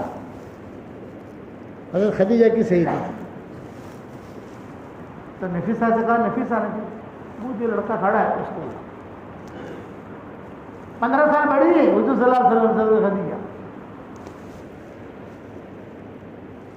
بلایا, کون, کہاں سے آیا؟ محمد بن عبداللہ بن عبدالمطلب. اچھا اچھا, چھوٹا سا مکہ, ہاں نام سنا ہے کہ یہاں مکہ مکرمہ میں کوئی ایک نوجوان ہے, کیوں آئے؟ میں کبھی سب دھندے کے لیے پیسہ لے رہے تھے, میں بھی کچھ رقم مل جائے مجھے. اچھا, سب کو جو فارغ کیا, فارغ کر کے وہیں بیٹھے بیٹھے وہ خدیجہ نے نفیسہ کے کان میں ایک بات کہی. اور کیا کہی؟ یہ کہا کہ اس کا بایو ڈاٹا نکالو, اس کا ساری رپورٹ نکالو, کون ہے, کیا ہے, کیا نہیں. تو عورتوں کو عادت ہوتی ہے, کسی کی رپورٹ نکال لی ہو تو مردوں سے زیادہ عورتیں نکال لیتی ہیں. یہ سی بی آئی والے کیا نکالیں گے, یہ زیادہ نکال لیتی ہیں. وہ تو کون کام پر کون ہے, یہ ہے, وہ ہے, اس کو پوچھا, اس کو پوچھا, اس کو پوچھا, اس کو پوچھا. تو پوچھنے میں وہ فاطمہ ابو طالب کی جو بیوی تھی, جب آدمی مسلمان ہوئی اور حضور صلی اللہ علیہ وسلم اس کی قبر میں سوئے,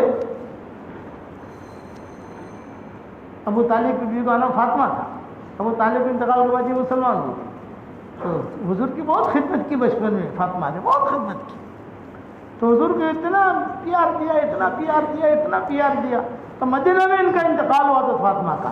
تو حضور نے کہا حضرت فاطمہ، اسدیہ نام تھا فاطمہ اسدیہ، تو حضور نے کہا یہ قبر ذرا لمبی کھودنا، اس کی قبر میں بھی سوؤں گا. واحد عورت ہے کہ جس کی قبر میں حضور خود سوئے اور بہت روئے.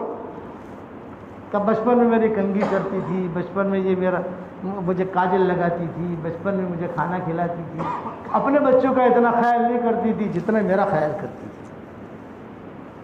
حضرت خالد سے اور غالباً حضرت عمر سے حضور نے کہا بے اس کا انتقال ہوا ہے تو اس کے لیے آپ جو ہے قبر تھوڑی وسیع کھودنا. تو ڈبل قبر کھودی گئی، یعنی ایک ہی قبر لیکن دو آدمی سوئے اور سارے صحابہ موجود اور مدنی زندگی. تو حضور صلی اللہ علیہ وسلم نے ان کو لٹایا حضرت فاطمہ کو، اور حضور بھی اندر جا کے لیٹ گئی. فاطمہ اسدیہ ابو طالب کی بیوی تھی، حضرت علی کی والدہ اور حضرت فاطمہ کی ساس. جو رشتے ہیں وہ رشتے یہ حضرت فاطمہ کی ساس ہوئی، حضرت علی کی والدہ ہوئی. پھر حضور نے لوگوں نے کہا کرنا اور اپنا کپڑا بھی دیا. کبھی بھی میں نے میرا کپڑا اس لیے دیا تاکہ اللہ تعالیٰ اس کو سندس کپڑا پہنا ہے جنت کا، اور دوسرا میں اس کے ساتھ اس لیے سویا تاکہ قبر کے عذاب سے اللہ اس کی حفاظت کرے کہ اس نے میری بہت خدمت کی. تو بچپن سے وہ لے کے چل رہی تھی. تو یہ نفیسہ جو تھی وہ تعقیب کرنے کے لیے وہاں بھی پہنچی فاطمہ اسدیہ کے پاس. پتہ چل گیا کہ اب مال دیا، یہ دیا، لمبا قصہ ہے، میں کیا بیان کروں. لیکن یہ کہ سب کچھ حضور صلی اللہ علیہ وسلم واپس آئے، واپس آ کر کہ جو ہے بٹھایا، سارا حساب کتاب دیا.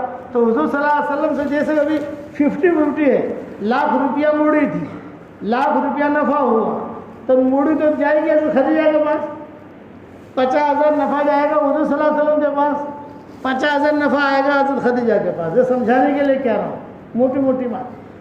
تو بیٹھنے کے بعد کیا نفع ہے؟ یہ نفع ہے. تو حضور کو اپنا نفع دے دیا، آپ کا نفع لے لو. تھوڑے دیر کے بعد حضرت خدیجہ نے کہا میرا نفع بھی لے لو. تو حضور بہت خوش ہو گئے. تھوڑے دیر کے بعد حضرت خدیجہ نے کہا یہ موڑی بھی لے لو. ارے بات سمجھ میں آوے છે કે ના ડાબેલ વાળો نفع بھی دے دیا، اپنا نفع بھی دے دیا، موڑی بھی دے دی. اب آپ فرماتے ہیں مجھے تو بہت ہی خوشی ہوگی. اب میں لے کے روانہ ہونے لگا تو خوشی تو تھی کہ میں دھندا بھی کیا، نفع بھی ہوا اور سب کچھ ملا الحمدللہ. اور گھر میں تنگی تھی، حضرت ابو طالب کے حضرت علی کے بہت تنگی تھی وہاں. تو لے کے جاؤں گا تو چچا خوش ہو جائیں گے اور فاطمہ بھی خوش ہو جائے گی. اب جب باہر نکلے حضرت خدیجہ نے خود نے بلایا محمد محمد محمد، بٹھایا. اب خود حضور صلی اللہ علیہ وسلم ہے اور حضرت خدیجہ ہے اور کوئی نہیں. شادی کرو گے؟ نکاح کا تقاضا ہے. حضرت خدیجہ خود کہہ رہی. آپ نے فرمایا ہاں جوانی کی عمر میں ہوں، تقاضا ہے. کہا تمہاری کیا رائے ہے اگر میرے ساتھ نکاح ہو جائے؟ خود پیش کر رہی. کہا فرماتے تھے اچھا کنوارے تھے حضور تو یہ تو صحیح بات تھی، پہلا شوہر دیکھی ہوئی تھی حضور صلی اللہ علیہ وسلم تو بالکل کنوارے. تو کنوارا آدمی، کنواری لڑکی یہ تھوڑی حرم یعنی اس کو شرم اور اس طریقے سے تھوڑا سا ایک نئی چیز معلوم ہوتی ہے. تو حضور فرماتے ہیں ایک دم میرے تو پاؤں تلے کی زمین سرک گئی، پسینہ آ گیا. جیسے کہتے ہیں نا کہ دانتوں میں پسینے آ گئے. ایک مثال ہے، دانتوں میں پسینے آ گئے. دانتوں میں پسینے نہیں آتے، آنے جاتا ایسا اچنبے میں پڑ گیا کہ کیا جواب کیا جواب. اور پوچھ رہی ہے کیا خیال ہے آپ کا، میں آپ کو میرے ساتھ نکاح ہو جائے؟ تو آپ نے بہت سوچا، خاموش رہے، تھوڑا دائیں. اب مشورہ بھی کس سے کریں، جواب دینا ہے. دائیں بائیں دیکھا تو حضور نے ایک جواب دیا. بیان ختم کر دو یا پورا کروں بھائی؟ ارے بتاؤ تو صحیح. پورا کرو. حضور نے جواب دیا اور انہوں نے جواب دے کر کیا کہا؟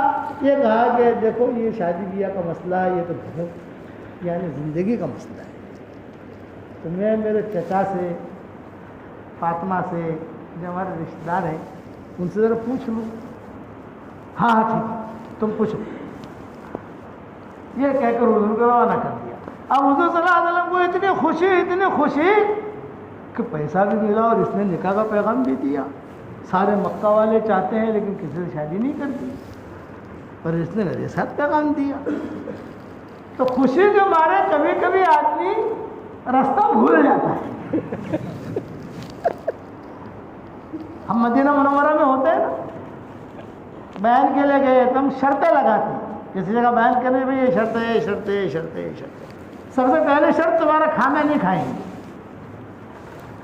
یہ تو اسماعیل بھائی کا کھانا منظور کر لیا ہم نے، یہ پہلی شرط ہوتی ہے کہ کھانا ہمارا کھانا یار ہوتا ہے سیدھا سادہ، اور یہ ماشاءاللہ پکاتے ہیں اتنا، وہ تو میں کھانا کھاتا کتنا ہوں، ہمارے ساتھی جانتے ہیں، تو جو ہے وہاں کھجورے وغیرہ وہ لوگ دے دیتے ہیں۔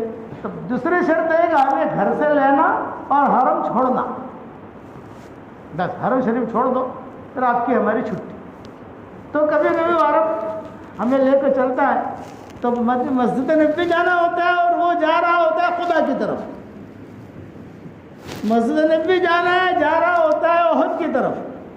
ارے بھائی مسجد نبوی جانا ہے، قبا نہیں جانا، سنیچر نہیں ہے، احد نہیں جانا، مسجد نبوی جانا۔ ارے شیخ آپ کو دیکھ کر میں بھول گیا، راستہ ہی بھول گیا۔ تو آپ کہتے ہیں اس کو اتنی خوشی ہوئی، تو آپ کہتے ہیں کہ میں بھی میرے گھر کا راستہ بھول گیا۔ کہاں ہے ابو طالب کا مکان؟ یہ گلی، یہ گلی، یہ گلی، تھوڑا سوچا، پھر جو ہے آہستہ ہاں وہ ابو طالب، ان کی بیوی فاطمہ، یہ سارے کے سارے انتظار میں تھے کہ محمد آیا ہے۔ انہوں نے جا کر خوشخبری دی، آ گیا بیٹا، آ گیا بیٹا، آ گیا بیٹا، آ گیا، دھندا کیا۔ انہوں نے کہا کہ دیکھو یہ میرا نفع یہ خدیجہ نے دیا، یہ خدیجہ کا نفع خدیجہ نے دیا۔ ابو طالب بہت خوش، اچھا اس کا نفع بھی دے دیا؟ ہاں، اور یہ موڑی بھی دی۔ گھر میں تو وارے کے نیارے ہو گئے، اچانک کا خیر مل گیا بھائی۔ پھر بعد میں آپ نے آہستہ سے کہا چچا ایک خوشخبری کی بات اور بھی ہے، کیا کہ خدیجہ نے نکاح کی پیشکش کی ہے میرے ساتھ۔ ابو طالب کیا کہنے لگے؟ تو نے خواب دیکھا ہوگا، تو نے خواب دیکھا ہوگا، کوئی چیز تیرے دماغ میں آئی ہوگی۔ بوڑھے کہتے لیکن ان کے ماتا حکیم تھے، نبوت تو ملی نہیں تھی۔ اب نہیں سچی بات ہے، محلن یہ جملہ آتا ہے، محلن ٹھہر فوراً ابو طالب بھاگے اور خدیجہ سے مل کر بات کی۔ میرا بھتیجا ہے وہ یہ بات کر رہا ہے، بات صحیح ہے؟ خدیجہ نے کہا صحیح، اس نے بات صحیح کی۔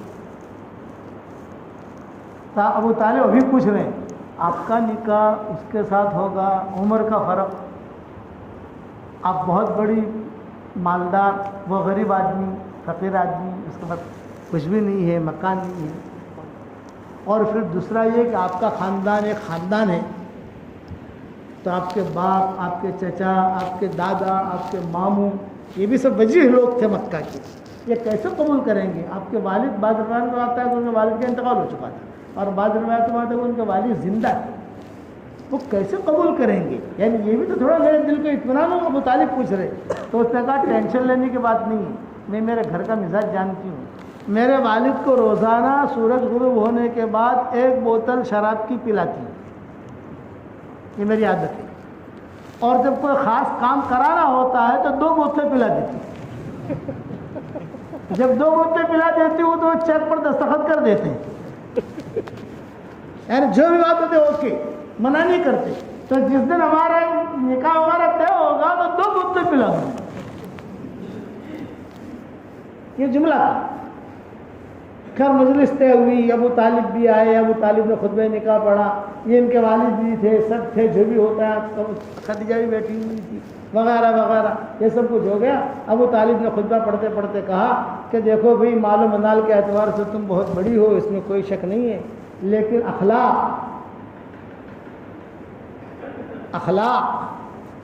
محبتیں، امانت داری، سچائی، ان چیزوں میں، یہ اچھے صفات میں، شمائل میں میرا بھتیجا تم سے بہت بڑا ہوا ہے۔ اس وقت خدیجہ نے کہا آپ سچ کہہ رہے ہیں، اسی اخلاق کی وجہ سے میں نے قبول کیا ہے۔ نکاح ہو گیا، یہ ہو گیا، وہ ہو گیا، اب رخصتی ہوئی۔ جب حضور صلی اللہ علیہ وسلم داخل ہوئے تو سب سے پہلی بات جو حضرت خدیجہ نے کہی ہے، کیا کہی؟ یہ کہا کہ دیکھیے میں نے آپ کو پسند کیا ہے اور آپ کے ساتھ میں نے نکاح کیا ہے۔ اس کی وجہ ایک خاص ہے کہ حضور کو کہہ رہی ہے تنہائی میں، شب زفاف میں، پہلے جو ملاقات ہو رہی ہے اس ملاقات میں یہ بات ہو رہی ہے، روایت میں لکھا ہے میں نے جو آپ کو پسند کیا، ابن اختر تک میں نے پسند کیا آپ کو، میں نے آپ کو چھانٹا۔ حالانکہ میرے چاہنے والے پورے حجاز میں بہت ہیں، بڑے بڑے روا صاحب، بڑے بڑے مالدار، بڑے بڑے کوٹھیوں والے، لیکن میں نے آپ کو پسند کیا۔ اس کی ایک خاص وجہ ہے، اور وہ خاص وجہ یہ ہے کہ آپ کی پیشانی سے مجھے نبوت کا نور ٹپکتے ہوئے محسوس ہو رہا ہے۔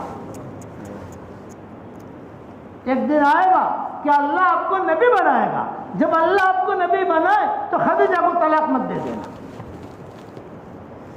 اس پر حضور بہت ہوئے کہ ابھی تو 24-25 سال کی عمر میں شادی ہو رہی ہے، نبوت ملنے میں تو 15 سال باقی ہے، اولاد ہوگی، اسی عرصے میں تو اولاد ہوئی ہے، اسی فطرے میں زمانے میں اولاد ہوئی۔ حضور بہت ہوئے اور حضور نے کہا کہ نہیں میں اتنا بے غیرت ہوں۔ چنانچہ آخر تک حضور صلی اللہ علیہ وسلم کہتے رہے کہ خدیجہ کے احسانات کو میں نہیں بھول سکتا، خدیجہ کے احسانات کو میں نہیں بھول سکتا۔ انتقال کا وقت بھی آیا حضرت خدیجہ کا تو حضور صلی اللہ علیہ وسلم قریب بیٹھے ہوئے تھے۔ آپ کے گھر میں سب سے بڑا حادثہ حضرت خدیجہ کا تھا اور ابو طالب کا تھا۔ ایک ہی ہفتے میں یہ دو موتیں ہوئی ہیں، ایک ہی ہفتے میں۔ ابو طالب باہر کا کام سنبھالتے تھے، حضرت خدیجہ اندر کا کام سنبھالتی تھی، اور حضور صلی اللہ علیہ وسلم اپنا دعوت کا دین کا کام کرتے تھے، لوگوں کو بلاتے، دعوت دیتے، یہ کرتے۔ اچھا بچیوں کو سنبھالتی تھی حضرت خدیجہ، بچیاں پیدا ہو چکی تھی، تو حضور کہتے تھے کہ اس کا احسان میں نہیں بھول سکتا۔ تو مدینہ منورہ میں بھی کبھی کبھی جب گوشت وغیرہ آتا، کچھ آتا، تو حضور صلی اللہ علیہ وسلم کہتے بھائی عائش، یا حضرت عائشہ کا نام تھا، حضرت عائشہ کا نام تھا عائشہ، لیکن حضور صلی اللہ علیہ وسلم پیار میں کہتے تھے عائش۔ بیوی کا نام پیار والا نام رکھنا، بیوی کا پیار والا، دھمال والا نہیں، پیار والا نام رکھنا اپنی بیوی کا ہماری شریعت میں سنت۔ حضرت عائشہ کا نام تھا عائشہ، تو حضور کہتے تھے عائش، کبھی کہتے تھے عویش، کبھی کہتے تھے صدیقہ، کبھی کہتے تھے عفیفہ، کبھی کہتے تھے حمیرہ، یہ نام لے کر پکارتے تھے۔ عربی میں بیان کرتا ہوں تو میں کہتا ہوں کہ بھی اپنی بیوی کو پیار والے نام سے پکارو تو عرب بہت خوش ہوتے ہیں، لیکن میں نے کہا ایک بات یاد رکھنا، لیلا کہہ کے مت پکارنا۔ وہ لوگ لیلا رکھتے ہیں، پیار میں لیلا کہتے ہیں، وہ لیلا کا قصہ ہے نا، تو میں کہتا ہوں تم لوگ لیلا کہتے ہو، تم کو مجنون بھی کہتی ہے نہیں کہتی؟ ارے بولے مجنون تو کوئی نہیں کہتا ہوں بھئی، آپ اگر ان کو لیلا کہو تو آپ کو مجنون کہے، یہ تو نہیں کہتے تم لیلا کیوں کہتے؟ تو حضور نے کہا عائش، یہ جو گوشت کا تم حصہ کر رہی ہو نا، تو وہاں خدیجہ کی ایک سہیلی ہے، وہ بھی بہت بوڑھی ہو چکی ہے، یہاں پڑوس میں رہتی ہے، ذرا اس کے لیے بھی کچھ گوشت بھیج دینا۔ تو میں عائشہ کہتی آپ تو جب دیکھو تو خدیجہ کو یاد کرتے رہتے، وہ بوڑھی تھی اور ہم تو کنواری ہیں، میں تو کنواری ہوں، اور وہ یہ تھی، اور تو حضور نے فرمایا یاد رکھنا جتنا اس کا احسان ہے مجھ پر اور جتنا اس نے مجھ کو سارا مال دین پہ لگا دیا، حضرت خدیجہ سارا مالدار تھے، سب دین پہ لگا دیا، حضور صلی اللہ علیہ وسلم کو پورا ساتھ دیا، ورنہ عورتیں جو ہے مال بچاتی ہیں، ارے مارو مال کیا واپس آنے سارا مال حضرت خدیجہ نے. تو حضرت خدیجہ کا انتقال کا وقت جب قریب آیا حضور قریب بیٹھے ہوئے. غم تھا ابو طالب کا. ابو طالب کا انتقال ہوا پہلے, خدیجہ کا انتقال ہوا بعد میں.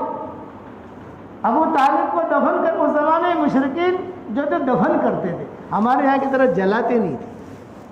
ہمارے یہاں کی جلاتے, وہاں جلانے کا ماحول نہیں تھا, وہاں دفن کرتے, ان کی قبریں ہوتی تھیں مشرکین. تو ابو طالب کو بھی دفن کر کے حضور تو گئے نہیں, لیکن علی سے کہا, علی سے بھائی تم جا کر دفن کر کے آ جاؤ, اپنے ابا کو آ کر غسل کر لینا تم.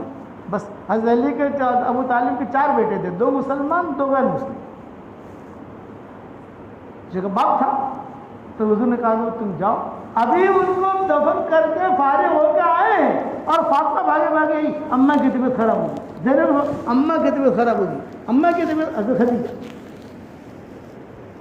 1-2 غم, ایک ہی ہفتے میں 2 بڑے بڑے حادثے.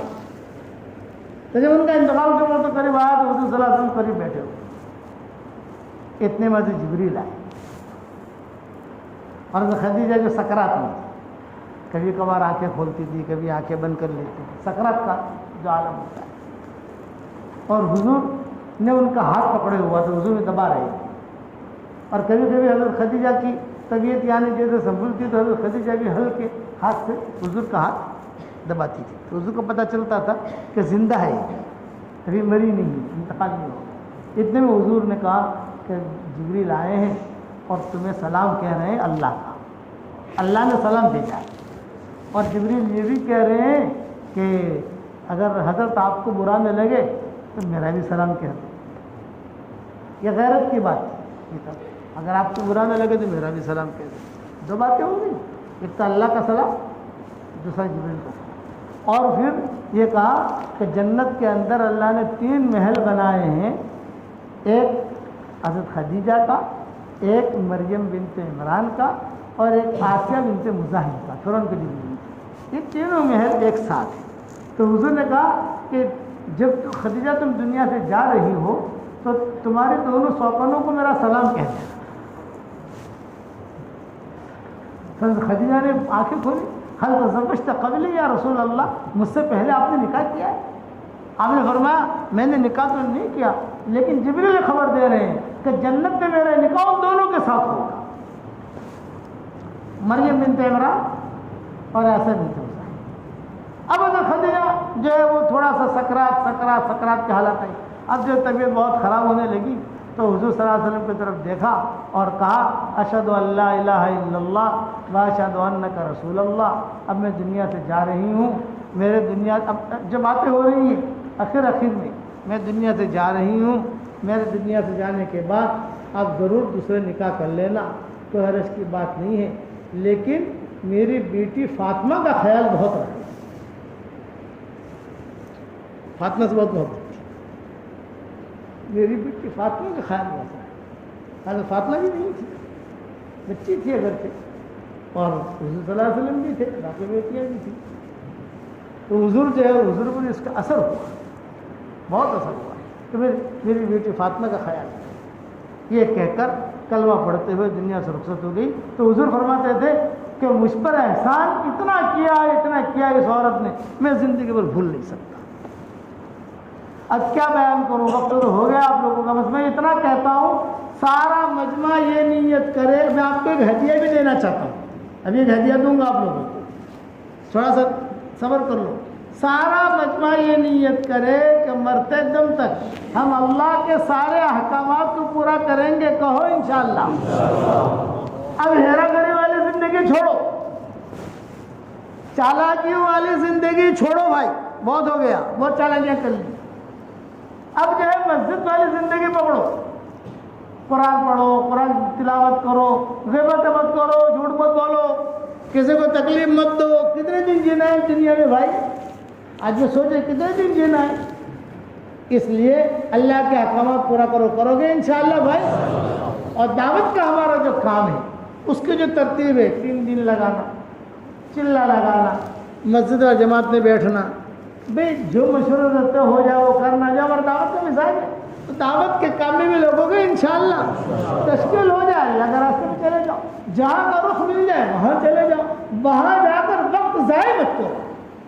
میں جوانوں سے کہتا ہوں اللہ کے راستے میں نکل کر ٹائم ضائع مت کرو۔ آپ نکلے ہو تو یہ اللہ کے راستے میں نکلنا یہ امانت ہے، آپ کا وقت امانت ہے، آپ کا پیسہ امانت ہے، اس کو صحیح جگہ لگاؤ، کرو گے انشاءاللہ۔ اب آپ لوگوں کو ایک ہدیہ دیتا ہوں، جاندار شاندار مالدار، یہ میرا جملہ یاد رکھنا، یہ میرا ہدیہ ہے میری طرف سے۔ کیا کہ روزانہ کم سے کم 24 گھنٹے میں 100 مرتبہ سورہ اخلاص پڑھنے کی عادت ڈالو۔ بہت آسان ہے، کوئی مشکل نہیں ہے، ایک ساتھ نہیں پڑھنا، ایک ساتھ پڑھنا نہیں ہے، 24 گھنٹے میں آپ جو ہے 100 کا کوٹا پورا کر لو۔ کبھی 10 مرتبہ پڑھ لیا، کبھی 5 مرتبہ پڑھ لیا، کبھی 15 مرتبہ پڑھ لیا، کار چلاتے چلاتے اپنا پڑھ لیا، موٹر سائیکل چلاتے پڑھ لیا، خواتین کو میں کہتا ہوں روٹی بناتے بناتے پڑھ لیا، پھر روٹی بنا رہی ہے، 100 مرتبہ کا کوٹا پورا کرو انشاءاللہ۔ میرا تجربہ ہے اور میں نے کئی لوگوں کو بتایا، الحمدللہ اس کے بعد آپ جو دعا مانگو گے اللہ قبول کرے گا۔ اس لیے میں اسے کہتا ہوں جاندار شاندار مالدار ہدیہ۔ اب اس پر ایک مختصر قصہ سن لو۔ بمبئی میں ہمارے یہاں بیانات ہوتے تھے، تو ایک بیان کے بعد نکلا تو ایک لڑکی آئی، اس نے کہا ابو جی حجاب کے ساتھ پردے کے ساتھ، ابو جی 28 سال کی عمر ہو گئی، میرا نکاح نہیں ہو رہا۔ میں نے کہا بیٹا تجھے جاندار شاندار مالدار ہدیہ بتا دوں؟ کیونکہ ابو جی بتائیے۔ میں نے کہا 100 مرتبہ روزانہ سورہ اخلاص پڑھ، اس کے بعد تو دعا مانگ، جو دعا مانگے گی اللہ تیری دعا قبول کرے گا، جو مانگنا ہو مانگ اللہ سے، تیرا رشتہ بھی مانگ، دوسرے کے لیے بھی مانگ۔ تو اس نے کہا ایام میں ہوں، تو میں نے کہا ایام میں بیٹا نہیں پڑھتا، فارغ ہو گئے، اپنا پڑھنا شروع کر دیا، پڑھتے رہے، اللہ تعالیٰ تجھے بہت دے گا۔ میرے والد صاحب رحمۃ اللہ علیہ فرماتے تھے کہ صحیح حدیثوں میں آتا ہے 10 مرتبہ سورہ اخلاص پڑھو جنت میں ایک محل تیار ہو جائے گا۔ 100، یہ تو صحیح حدیث ہے بیٹا، 100 مرتبہ سورہ اخلاص پڑھو تو 10 محل تو پکے تیار ہو گئے، روزانہ ہمارے 10 بنگلے۔ تو ابا کہتے تھے بیٹا پڑھے جا، وہاں کے محل تو ملنا یقینی ہے، لیکن کبھی کبھی اللہ تعالیٰ تیرے لیے بمبئی میں بھی 10 محل اتار دے گا۔ جو اللہ وہاں دینے پر قادر ہے وہ اللہ یہاں دینے پر بھی قادر ہے، اللہ تو قادر ہے۔ تو میں نے اس کو کہا کہ تو 100 مرتبہ یہ میرا جاندار شاندار مالدار ہدیہ ہے، اسے تو عمل کر، پڑھتے رہے۔ اس نے کہا ابو جی ضرور پڑھوں گی۔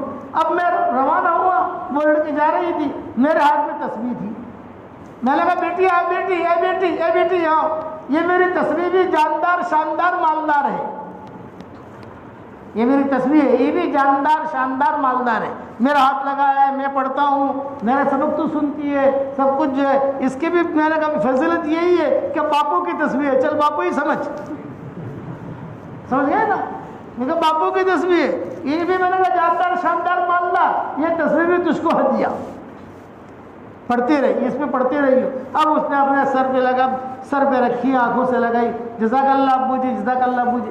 دوسرے سال آیا میں تو میری لڑکی یہ میری تصویر لے کر یوں کھڑی تھی، جب نکل رہا تھا وہ تصویر، اور ایک بچہ اس کے بغل میں تھا، تصویر سے میں پہچان گیا میری تصویر ہے۔ جب بیٹھا تھا ابو جی ابو جی ابو جی ابو جی ابو جی، تو میں سمجھ گیا کہ ابو جی الحمدللہ جاندار شاندار مالدار تصویر اور جاندار شاندار مالدار ہدیہ وظیفہ، اس سے اتنا فائدہ ہوا کہ میرا نکاح بھی ہو گیا، اللہ نے اچھا شوہر بھی دے دیا، اور اللہ نے مجھے لڑکا بھی دے دیا، یہ میرے بغل میں ہے لڑکا الحمدللہ، اور اللہ نے مجھے بہت مال دیا، مجھے بہت مال دیا، بہت مال دیا۔ میں نے کہا دیکھ یہ اللہ نے دیا ہے، اب اس کو اسٹاک مت کرنا، اسٹاک کرے گی تو اسٹاک ہو جائے گا، خرچ کرتے رہنا، خرچ کرتے رہنا۔ ہو جائے گا ابو جی وہ تو کروں گی، لیکن میں خوشخبری اور دیتی ہوں۔ میں کہا کیا؟ یہ کہا لڑکیاں جو ہے میرے پاس آتی ہے، ارے حلیمہ تو اتنی اسمارٹ نہیں ہے، ہم تو تجھ سے زیادہ اسمارٹ ہیں، تیری شادی کیسے ہوگی، ہماری نہیں ہوتی۔ تو میں کہتی ہوں جاندار شاندار مالدار، ایسا بتاتی ہوں، پڑھ تو بھی پڑھ سورہ اخلاص۔ ابو جی کئی لڑکیوں کی شادیاں ہو گئی الحمدللہ، تو میں آپ لوگوں کو بھی کہتا ہوں بھائی تسبیح تو سب کو دے نہیں سکتا میں، لیکن وظیفہ تو سب کے لیے ہے، تو کرو گے انشاءاللہ۔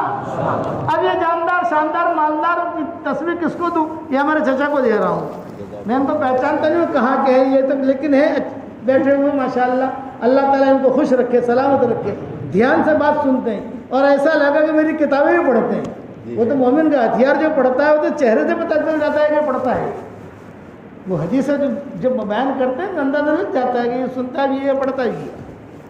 تو یہ ہدیہ میری طرف سے قبول کر لیا آپ لوگوں نے بھائی۔ اب بتاؤ اللہ کے راستے میں کون نکلے گا؟ جلدی جلدی نام لکھا، پھر ہم دعا کر لیتے ہیں۔ کوئی ہے نام لکھنے والا؟ ہمارے ساتھی میں کوئی ہے؟ لکھو۔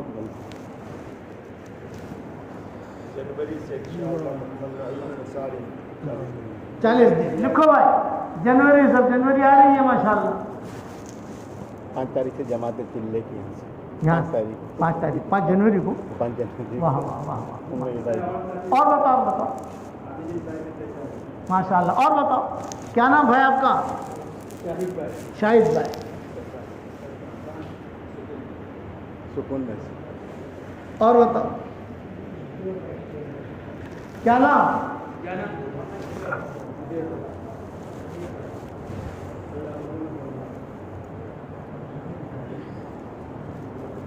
انور بھائی۔ یہ سب ڈابل کے خود مجھے سے آئے ہوں گے؟ جی ڈابل۔ ماشاء اللہ۔ اور فرمائے مستورات میں ہمارے مفتی حذیفہ نے بیان کیا، ماشاءاللہ کافی مستورات آئی تھی، اس میں بھی نام آئے ہوں گے، تو وہ لوگ آپ لوگ دیکھ لینا، تشکیل ہو جائے ان کی۔ کیا نام؟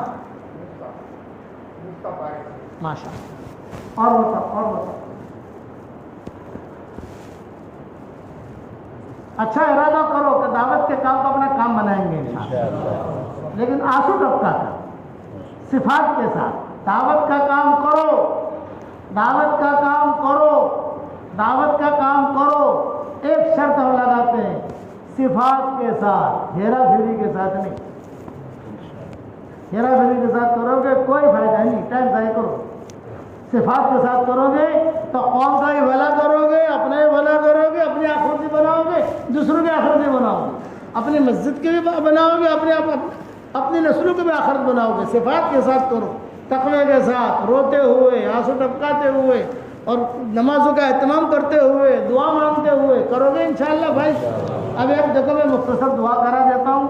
ایک بات یہ کہ میں بیمار آدمی ہوں، عام طور سے بیان یعنی آج کل کرتا نہیں ہوں، صرف واٹسپ کا سبق ہی دے دیتا ہوں بھائی اللہ تعالیٰ جہاں تک پہنچا دے وہ پہنچا دے۔ اس لیے دعا کے بعد مسافر کی میری طرف سے معذرت ہے، میں سلام کر لوں گا، آپ حضرات سلام کا جواب دے دینا، ٹھیک ہے بھائی انشاءاللہ۔ اللہم صلی علی محمد وعلی آل محمد کما صلیت علی ابراہیم وعلی آل ابراہیم انک حمید مجید۔ اے ہمارے پیارے اللہ، ہمارے گناہوں کو معاف فرما، ہمارے خطاؤں سے درگزر فرما، ہمارے ان دوستوں کو قبول فرما، پورے ڈابھیل والوں کو قبول فرما، پورے جوار والوں کو قبول فرما، پورے گجرات کو قبول فرما، پورے ہندوستان کو قبول فرما، اور ساری دنیا کے لوگوں کو قبول فرما۔ اے اللہ، جس نے بھی مجھ سے دعاؤں کے لیے کہا ہو، دعاؤں کے لیے خطوط میں لکھا ہو، یا ہم پر کسی قسم کا حق اور احسان ہو، یا جو ہمیں اپنی دعاؤں میں یاد کرتے رہتے ہوں، ہماری ساری دعاؤں میں ان کا پورا پورا حصہ نصیب فرما، ہمارے دوستوں کو قبول فرما، ہمارے یہاں آنے کو قبول فرما، یہاں جانے کو قبول فرما۔ اے خوبصورت پردے والے، اے خوبصورت چادر والے، ہمارے عیبوں پر پردے ڈال دے، ہمیں مستفید الاخیار میں شامل فرما دے۔ جو کام کرنے سے آپ خوش ہوتے ہو وہ کام کرنے کی ہمیں توفیق عطا فرما، اور جو کام کرنے سے آپ ناراض ہوتے ہو ہمیں بچنے کی توفیق عطا فرما۔ اے اللہ، وہ کام جو کرنے کا ہم ارادہ کرتے ہیں مگر آپ ہمیں دینا نہیں چاہتے، اس کی محبت ہمارے دلوں سے نکال دے، اس کا خیال نکال دے، اس گلی میں آنا جانا ختم فرما دے، اور وہ چیزیں جس کا لینے کا ارادہ نہیں کرتے مگر آپ ہمیں دینا چاہتے ہیں اس کی محبت ہمارے دلوں میں ڈال دے، اور اس گلی میں آنا جانا آسان فرما۔ اے اللہ، جو بیمار ہو ان کو شفا عطا فرما۔ اے اللہ، جو جس پریشانی میں مبتلا ہو عافیت ان کی پریشانی کو دور فرما۔ اے اللہ، جس کے دل میں جو جائز مرادیں ہو عافیت ان کے جائز مرادوں کو پوری فرما کر اس میں خیر کی شکلیں اور صورتیں پیدا فرما۔ اے اللہ جن کے لڑکے اور لڑکیاں شادی کے لائق ہوں، غیر شادی شدہ ہوں، بہترین جوڑوں کا ان کے لیے انتظام فرما۔ جو بے اولاد ہوں نیک صالح اولاد انہیں نصیب فرما۔ جن کے اولاد تو ہے مگر نافرمان ہے، ان کے نافرمان اولاد کو فرما بردار بنا۔ ہمارے سفر کو بے انتہا قبول فرما، ہمارے ہونے والے سفروں کو ہمیں عافیت سے آسان فرما۔ اللہم اجعل ثارنا علی من ظلمنا منصورنا علی من عادانا ولا تجعل مصیبتنا فی دیننا ولا تجعل الدنیا اکبر ہمنا ولا مبلغ علمنا ولا الی النار مصیرنا واجعل الجنة هي دارنا وقرارنا ولا تسلط علينا بذنوبنا من لا يخافك فينا ومن لا يرحمنا ربنا آتنا في الدنيا حسنة وفي الآخرة حسنة وقنا عذاب النار سبحان ربنا رب العزة عما يصفون وسلام على المرسلين والحمد لله رب العالمين۔ السلام علیکم ورحمۃ اللہ وبرکاتہ۔ وعلیکم السلام ورحمۃ اللہ وبرکاتہ۔ ایک دعا میرے ساتھ پڑھ لو، حدیث شریف میں آتا ہے جو یہ دعا پڑھے گا اس وقت میں جتنے مسلمان مرد اور عورتیں ہوں گی ان سب کے برابر اس کے اکاؤنٹ میں اللہ نیکیاں داخل کرے گا۔ پڑھا دو آپ لوگوں کو بھائی، پڑھ لو۔ ربنا اغفر لی ولوالدی وللمؤمنین یوم یقوم الحساب۔ جب اپنا کیش بزنس ہو گیا 5 تاریخ کو جماعت نکلے گی وہ تو نکلے گی، لیکن روکڑا دھندا بھی کرنا چاہیے نا بھائی۔ جس نے بھی پڑھا اس کے اکاؤنٹ میں نیکیاں آ گئیں۔ یہ صحیح حدیث ہے، حوالے میری کتاب میں دیکھ لینا۔